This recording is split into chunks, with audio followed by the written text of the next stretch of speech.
నమస్కారం, welcome to Telugu stories book. మన ఛానల్లో కథలు మీకు నచ్చితే please like, share and subscribe to Telugu stories book. అలాగే హైప్ ఇవ్వడం మర్చిపోకండి. ఈరోజు కథ లవర్ కమ్ హస్బెండ్ ఎపిసోడ్ 9. ఇంకా కథలోకి వెళ్తే, మిత్ర బయటకు వచ్చి స్నాక్స్ తీసుకుని వచ్చింది. కృష్ణ ఏదో ఫోన్ రావడంతో పక్కకు వెళ్ళి మాట్లాడుతున్నాడు. సూర్య, ఏంటి ఇంత చలిగా ఉంటే బయట ఉన్నారు, లోపల కూర్చోవచ్చుగా అంది మిత్ర. పర్వాలేదు, కానీ మా అక్కేది అని అడిగాడు ఆత్రంగా సూర్య. వస్తుంది అంటూ ఇంకో మాటకి ఛాన్స్ ఇవ్వకుండా వెళ్ళిపోయింది మిత్ర. ఆమె వెళ్ళగానే విశ్వ సూర్యతో, సూర్య గారు, ఇఫ్ యూ డోంట్ మైండ్ మిమ్మల్ని ఒకటి అడగొచ్చా అన్నాడు. అడుగు బ్రో, నో ప్రాబ్లం అన్నాడు సూర్య. విశ్వ తడబడుతూ, అది కృతి మేడంకి రిష్విక్ ముందే తెలుసా అని అడిగాడు. అవును అన్నాడు సూర్య. విశ్వ తను గెస్ చేసింది కరెక్టే అనుకుంటూ, అంటే వాళ్ళిద్దరు ఫ్రెండ్సా అని అడిగాడు విశ్వ. నువ్వేమనుకుంటున్నావు అని అడిగాడు సూర్య సూటిగా. నేనేమనుకోవాలో మీరే చెప్పండి అన్నాడు విశ్వ. 4 సంవత్సరాల నుంచి మా అక్కకు పియ్యేవి కదా, అప్పటి నుంచి రాని డౌట్ ఇప్పుడెందుకు వచ్చిందో అని అడిగాడు సూర్య. దాంతో సూర్య, సరే చెప్తాను, అలాగే ఎవరితో అనుకో అన్నాడు. దాంతో విశ్వ, అనంత్ సార్ అన్నాడు విశ్వ. రిష్విక్ అని చెప్తుండగా రిష్విక్ కృతి మేడం హస్బెండ్ అని వినపడి ఇద్దరు పక్కకు చూశారు. ఎవరా అని చూస్తే కృష్ణ. విశ్వ ఆశ్చర్యంగా నోరు తెరిచాడు. నీకు తెలుసా అన్నాడు కృష్ణతో. తెలుసు అన్నాడు కృష్ణ. సూర్య కూడా ఆశ్చర్యంగా, నీకెలా తెలుసు కృష్ణ అని అడిగాడు. కృష్ణ చాలా సైలెంట్, మాట్లాడేది చాలా తక్కువ. ఫస్ట్ టైం ఓపెన్ అయ్యాడు. మేడం అంటే నాకు మా అమ్మలాగా. నా చిన్నప్పుడే మా అమ్మ చనిపోయింది, కానీ మా అమ్మ జ్ఞాపకాలు నాతోనే ఉన్నాయి. మా నాన్న ఇంకో పెళ్లి చేసుకున్నాడు. వచ్చింది మా అమ్మ కాదుగా, అందుకే నన్ను మా తమ్ముడిని ఏనాడు చూసింది లేదు. మా నాన్న ఆమె మోజులో మా ఇద్దరిని పట్టించుకునేవాడు కాదు. నేను మా తమ్ముడు అలా కష్టాల్లోనే పెరిగాం. నేను మెకానిక్ షెడ్లో పనిచేస్తూ డ్రైవింగ్ నేర్చుకున్నాను, మా తమ్ముడిని చదివించాను. మేడంకి యాక్సిడెంట్ అయిన రోజు మేడం కాళ్ళకు మెట్టెలు చూశాను, అంటే పెళ్ళయిందని అర్థమైంది. అది విన్న సూర్య కృష్ణతో, మరి ఆ రిషినే మా అక్క భర్త నీకెలా తెలుసు అని అడిగాడు. ఆ మాట కృష్ణ తడబడుతూ, అది చెప్పానుగా, మేడం మా అమ్మని, అమ్మకు సంబంధించిన ప్రతి విషయం కొడుకు తెలుస్తుందన్నాడు. ఆ మాటలకి సూర్య చాలా ఎమోషనల్గా ఫీల్ అయ్యాడు. కానీ విశ్వాక్ మాత్రం కృష్ణకి ఇంకా ఏదో తెలుసని, కానీ పూర్తిగా విషయం చెప్పడం లేదని మాత్రం అర్థమైంది. అసలు కృతికి యాక్సిడెంట్ ఎందుకు జరిగిందనేది తన ఫ్లాష్ బ్యాక్లో తెలుస్తుంది. ఇక్కడ రిషి బయటకు వెళ్ళగానే కృతి షాక్తో అక్కడే కూర్చుండిపోయింది. రిషి బయటకు వచ్చి, మిత్ర నేను వెళ్తున్నానంటూ తిరిగి చూడకుండా వెళ్ళిపోయాడు. రిషి బయటకు వచ్చి సూర్య వాళ్ళని చూసి నవ్వుతూ, ఇటురా అని సైగ చేశాడు. విశ్వ రాబోతుంటే, నువ్వు కాదు తను అంటూ సూర్య వైపు చూపించాడు. సూర్య సీరియస్గా వచ్చి, ఏంటి అన్నాడు. రిషి సూర్య కాలర్ సరిచేస్తూ, ఏం లేదురా బావమర్తి, మీ అక్కకు ఒక జర్క్ ఇచ్చాను, షాక్లో ఉంది, వెళ్ళి ఓదార్చు అంటూ బుగ్గందడుతూ వెళ్ళిపోయాడు రిషి. దాంతో సూర్య వెంటనే లోపలికి పరిగెత్తాడు.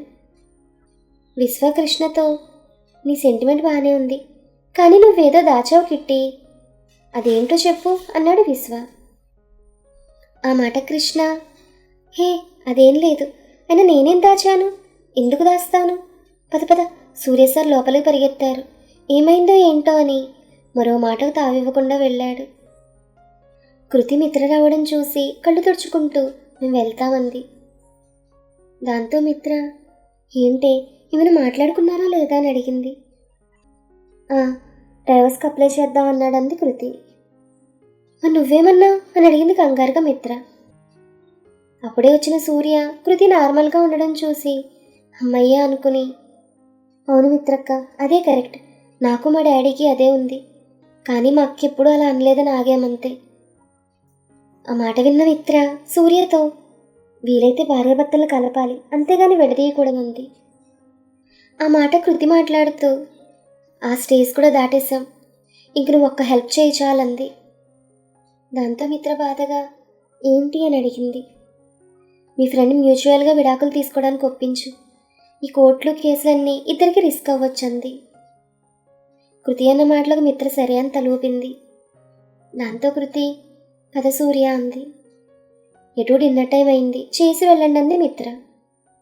లేదే, అమ్మ అక్క ఎదురు చూస్తుంటారు, సమతల టైం అని చెప్పి సూర్యతో వెళ్ళిపోయింది కృతి. వాళ్ళు వెళ్ళగానే మిత్ర నీరసంగా హనీ దగ్గరకు వెళ్ళింది. కృతి కారులో కూర్చోగానే విశ్వ, ఆ రిపోర్ట్ మార్చింది ఎవరు అని అడిగింది సీరియస్గా. ఆ సీరియస్నెస్ చూసి విశ్వకు భయం వేసింది. అది సుప్రజ మేడం.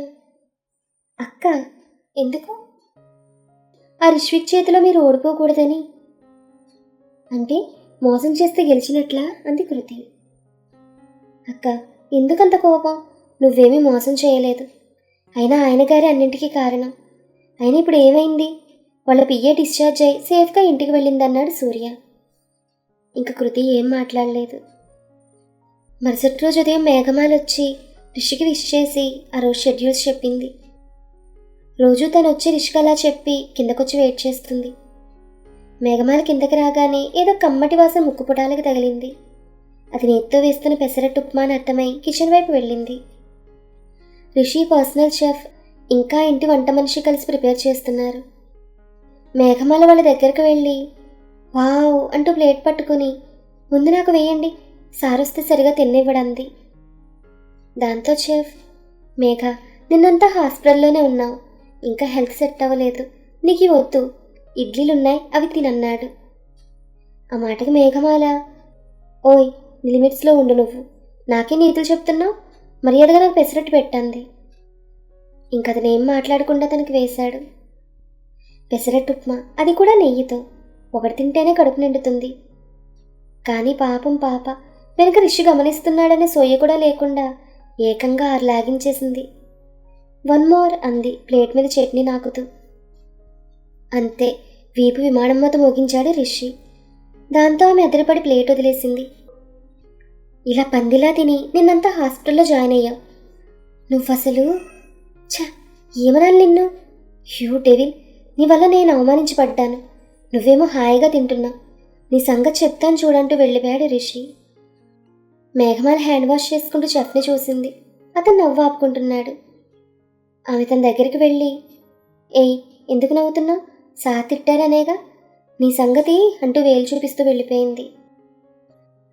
ఆ నెక్స్ట్ డే కృతి తన రెస్టారెంట్స్ పని మీద ఏదో ఊరు వెళ్ళడం, ఇంట్లో కూడా అందరూ ఎవరి బిజీలో వాళ్ళు ఉండడంతో సుప్రజ పెళ్లి పనుల్లో కిషోర్, శ్రావణి ఆ పనుల్లో బిజీ అయ్యారు. వారం తర్వాత కృతి కూడా రావడంతో ఆ రోజు అందరూ కలిసి డిన్నర్ చేశారు. కిషోర్ అందరితో డిన్నర్ అయ్యాక నా రూమ్కి రండని చెప్పి వెళ్ళాడు. కృతి వాళ్ళ అమ్మతో, ఏంటి మమ్మీ డాడీ దేని గురించి మాట్లాడేదని అడిగింది. ఆ మాటకి శ్రావణి సుప్రజ పెళ్లి గురించి అంది. కృతి వాళ్ళ అమ్మమ్మ, అవునవును చాలా పనులు పెండింగ్ పడ్డాయి, పదండి అంది.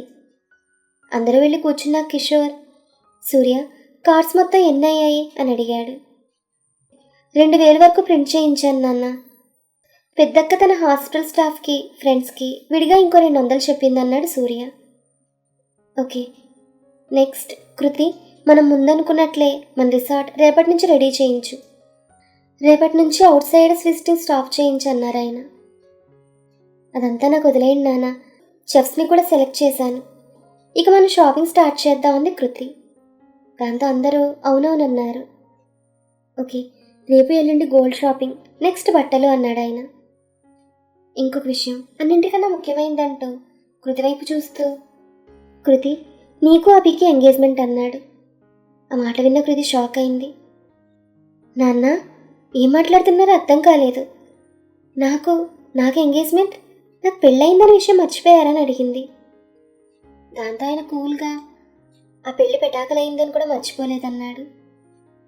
ఆ మాట కృతి కోపంగా, ఇంత పెద్ద విషయం అంత ఈజీగా ఎలా చెప్తున్నా? అయినా ఋషి నా భర్త అని అంటుండగానే ఆయన కోపంగా, కృతి ఐడియట్ నీ భర్త, మేము ఒప్పుకోం, ముఖ్యంగా నేను. అయినా మీ ఇద్దరు డైవర్స్కి అప్లై చేయాలనుకుంటున్నారుగా, ఇంకేంటి నీ ప్రాబ్లం? అభి అంటావా, తన గురించి నీకే తెలుసు మాకన్నా. యుఎస్లో టాప్ బిజినెస్ మ్యాన్లో ఒకడు. రిషిలాగా ఏనాడు నిన్ను తన స్వార్థానికి వాడుకోలేదు, పైగా వాడిలాగా అడ్డదారులు తొక్కి పైకి రాలేదు, తన స్వశక్తితో ఎదిగాడు. ఇంకేం కావాలని అడిగాడు. కృతి అంతా విని ప్రేమ అంది. ఆయన ఎగతాళిగా ప్రేమ, మమ్మల్ని కాదనుకుని వెళ్ళావు వాడితో. ఏ ప్రేమతో? వాడు నేను మోసం చేశాడు. ఏ ప్రేమతో? నీకు యాక్సిడెంట్ అయి చావు బ్రతుకుల మధ్య ఉంటే కనీసం చూడ్డానికి కూడా రాలేదు. అది ప్రేమేనా? కానీ మేము నేను బ్రతికించుకొని నీకు కొత్త లైఫ్ ఇచ్చాం. అది ప్రేమ అని ఆపాడు అతను. కృతి ఏడుస్తుంటే శ్రావణి తన దగ్గరికి తీసుకుని, నువ్వు ఏడవాలని కాదు నాన్న చెప్పేది, నీ మంచి కోసం. తప్పు ఒప్పు, ఒకసారి నీ ఇష్టానికి చేశావు, కానీ ఈసారి మాత్రం మేము చెప్పినట్టే వినాలంది. అది విన్న సుప్రజ, అవును చెల్లి, నువ్వు ఇలా ఉంటే నేను వినయ్తో ఎలా హ్యాపీగా ఉంటాను? నువ్వు అభిని చేసుకోవడమే కరెక్ట్ అంది. కృతి ఏం మాట్లాడకుండా తన రూమ్కి వెళ్ళిపోయింది. అందరూ సైలెంట్గా వెళ్ళిపోయారు. సుప్రజకి ఏదో వర్క్ ఉందని చేసుకుంటోంది. కృతి వెళ్ళి తన రూమ్లో పడుకుని బాగా ఏడుస్తోంది. లైట్ వేశారు. అంతే, కళ్ళు తుడుచుకుంటూ లేచి కూర్చుంది. వాళ్ళ అమ్మమ్మ వచ్చి పక్కనే కూర్చుంది. అంతే, కృతి ఆమె ఒళ్ళో పడుకుని, ఏంటిదమ్మమ్మ, నాకు మళ్ళీ పెళ్ళేంటి? అది నా సంగతి తెలిసి. నాకు సంబంధించినంత వరకు రిషినే నా భర్త. మేము విడిపోయినా, విడాకులు తీసుకున్నా కూడా, ఒకవేళ రిషి వేరే పెళ్లి చేసుకున్నా తనే నా భర్త. అవును, ఒప్పుకుంటాను, చాలా గొడవలయ్యాయి. నాకు తనతో ఉండడం ఇష్టం లేదు. అలా అని వేరే పెళ్లి చేసుకునే ఉద్దేశం కూడా లేదు. ఈ మాట నువ్వు నీ కూతురికి అల్లుడికి నువ్వే అర్థమయ్యేలా చెప్పు. కాదంటారా? అక్క పెళ్ళి అయ్యాక మన ఇద్దరం వేరే వెళ్ళిపోదామంది కృతి. ఆమె కృతి చెప్పిందంతా విని, కృతులు, నువ్వు ఇప్పుడు చిన్నపిల్లవేం కాదు ఒకళ్ళ చేత చెప్పించుకోవడానికి. నువ్వు రిషి విడిపోకుండా ఉండుంటే ఈ పాటికి 2 పిల్లలు ఉండేవాళ్ళు. ఆ మాట కృతి లేచి సీరియస్గా చూసింది. నీ గురించి కాదే, రిషిగాడు ఎంత ఫాస్ట్గా ఉండేవాడో చూశాను కాబట్టి అందామే. కృతి అలిగి అటువైపు పడుకుంది. అబ్బో అలాగే, అంత లేదు, కానీ చెప్పేది విను. మీ అమ్మ వాళ్ళకు 1 వారం టైం అడిగామని చెప్తాను. నువ్వు ఈ వారం బాగా ఆలోచించుకుని ఒక నిర్ణయానికి రా. నువ్వు ఏ నిర్ణయం తీసుకున్నా నా ఫుల్ సపోర్ట్ నీకే. పడుకో పడుకో మరి అంటూ తలనిమిరి వెళ్ళిపోయారామె. కృతికి చాలా ఇరిటేటింగ్గా ఉంది. అవును, అభి వాడితో పెళ్ళా? తనకి తెలుసా? నాతో చెప్పలేదు, ఇడియట్ అనుకుంటూ తనకు కాల్ చేసింది. అభిరామ్ తన బెస్ట్ ఫ్రెండ్. విశ్వ కాల్ చేసేది తనకి. అభి ఫోన్ లిఫ్ట్ చేశాడు. ఏరా ఇడియట్, స్టూపిడ్, రాస్కెల్, స్కౌండర్ అంటూ తిడుతుంటే, ఏ ఆపవే తల్లి, ఏంటి విషయం తెలిసిందా అని అడిగాడు. అంటే నీకు ముందే తెలుసు, నువ్వే తెచ్చావా ప్రపోజల్? అందుకేనా నువ్వు వచ్చేసరికి నన్ను రిషిని ఒక డెసిషన్కి రమ్మని చెప్పావంట మిత్రతో? ఆ మాట విన్నా అభి, కృతి ఫస్ట్ లిజన్ టు మీ. నేను ఇంక కొన్ని రోజుల్లో ఇండియా వస్తున్నాను, అప్పుడు నీకు అన్నీ చెప్తాననగానే, ఇదంతా కాదు కానీ ఒకటి చెప్పు, నువ్వు నేను లవ్ చేస్తున్నావా? చెప్పబి అని అడిగింది కృతి. చెప్పబి, నిన్నే. సైలెంట్గా ఉంటే ఏంటి అర్థం? నువ్వు లవ్ చేస్తున్నావా నన్ను? నేను నీ బెస్ట్ ఫ్రెండ్ మాత్రమే కాదు, ఇంకో బెస్ట్ ఫ్రెండ్ భార్యను కూడా. నువ్వు, నేను, రిషి, మిత్ర, మన స్నేహం ఏం గుర్తులేదా? ఎలా లవ్ చేస్తావు నన్ను, అది కూడా పెళ్ళైన అమ్మాయిని అని పెద్దగా అరుస్తోంది కృతి. అదంతా విన్నా అభి, కృతి నిన్న ఫ్రెండ్ని లవ్ చేశాను, అది కూడా రిషి కన్నా ముందు. ఇప్పుడు మీరు విడిపోయారని మాత్రమే కాదు, నేను ప్రేమిస్తున్నాను రిషి కన్నా ఎక్కువగా. I love you Kriti, for ever and ever. పెళ్లి ప్రపోజల్ మీ నాన్నగారిది. చేజాను లవ్ మళ్ళీ నా దగ్గరకు వస్తుంటే కాదన్న ఫులిష్నెస్ అవుతుంది, అందుకే నేను ఓకే అన్నాను. కానీ ఒక్కటి, నువ్వు వాడు ఒక్కటైతే హ్యాపీగా ఫీల్ అయ్యే వాళ్ళలో నేనే ముందుంటాను. కానీ నాకు తెలిసి మీ ఇద్దరు కలవరు. So be ready Kriti for our engagement. Bye అంటూ కాల్ కట్ చేశాడు అభి. అదంతా విన్న కృతి పిచ్చెక్కినట్లు అనిపించింది. అభి నన్ను లవ్ చేశాడా? కొన్నిసార్లు డౌట్ వచ్చినా లైట్ తీసుకున్నాను, కానీ ఇంత సీరియస్గా? రిషి యూ ఫూల్, నీ వల్లే ఇదంతా అంటూ గతంలోకి వెళ్ళింది కృతి. ఏంటి అందరూ రిష్విక్ కంటే కోపంగా ఉన్నారా? చిల్ గైస్, ఇప్పటిదాకా అతనిలో శాడిజం చూశారు, ఇంక ఫ్లాష్ బ్యాక్ వెళ్దాం. ఇప్పుడు రిషిలోని లవర్ బాయ్ని, రొమాంటిక్ కింగ్ని చూసేద్దామా? ఈ కథ మీకు నచ్చితే please like, share and subscribe to Telugu stories book. Thank you.